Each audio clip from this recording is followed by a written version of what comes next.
Bonjour tout le monde et re-bienvenue à In David Shoes. Aujourd'hui, on parle de la première journée de pêche en 2026 pour le brochet au Québec à la mouche.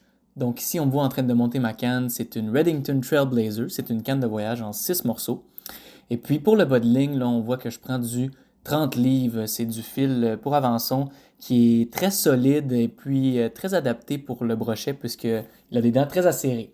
On choisit la mouche, on monte le tout, confortablement assis dans le canot, bien entendu. Et puis pendant que j'étais en train de monter le tout, j'ai pu observer là, une belle tortue serpentine dans l'eau. C'est un bel animal à observer ici au Québec. Ensuite de ça, on se promène, on cherche les meilleurs endroits pour pêcher le brochet. Quand on trouve un endroit, on fait des lancers. On peut voir ici là, que j'utilise un popper. Donc, c'est une mouche qui est en surface, qui limite un petit animal en danger. Donc, ça fait beaucoup de bruit dans l'eau, ça attire bien les brochets. On continue à se promener, là, on regarde le plus possible. On lance sur la berge si possible, et puis on ramène vers le centre de l'eau.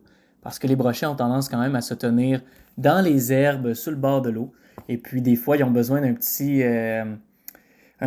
boost, là, en fait. On les attire sur le bord de l'eau, puis ils vont suivre un peu jusqu'à un peu au milieu de l'eau. Puis quand on passe devant eux, souvent ils vont attaquer, comme on va voir ici.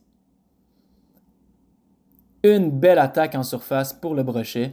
Ici, on voit que c'est du brochet maillé. Donc, c'est un brochet qui est à risque d'être menacé. Donc, on fait attention. Moi, je fais que de la remise à l'eau.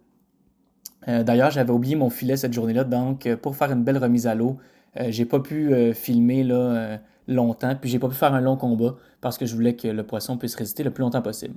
On suit ça d'un petit sorbet maison pour célébrer la victoire de la pêche, avec ensuite un petit lunch. Elle avait quand même ouvert l'appétit. Suivi d'une petite sieste bien méritée dans le canot au soleil, un petit drap par-dessus la tête, une petite sieste d'une heure, on se réveille. Ensuite de ça, on repart, on s'en va à la pêche, on essaye de trouver des meilleurs endroits. Donc on voit vraiment là, sur le bord de l'eau, dans les herbes, on essaye d'attirer le poisson. Je vous le dis tout de suite, il n'y a pas eu d'autres prises cette journée-là, mais on n'est pas toujours là pour juste le poisson. On est aussi là pour profiter du moment, profiter du beau temps. Il faisait tellement beau lors de cette journée-là. Et puis on finit ça en revenant tranquillement. Quand le vent est descendu, on revient vers la voiture, on revient vers la maison.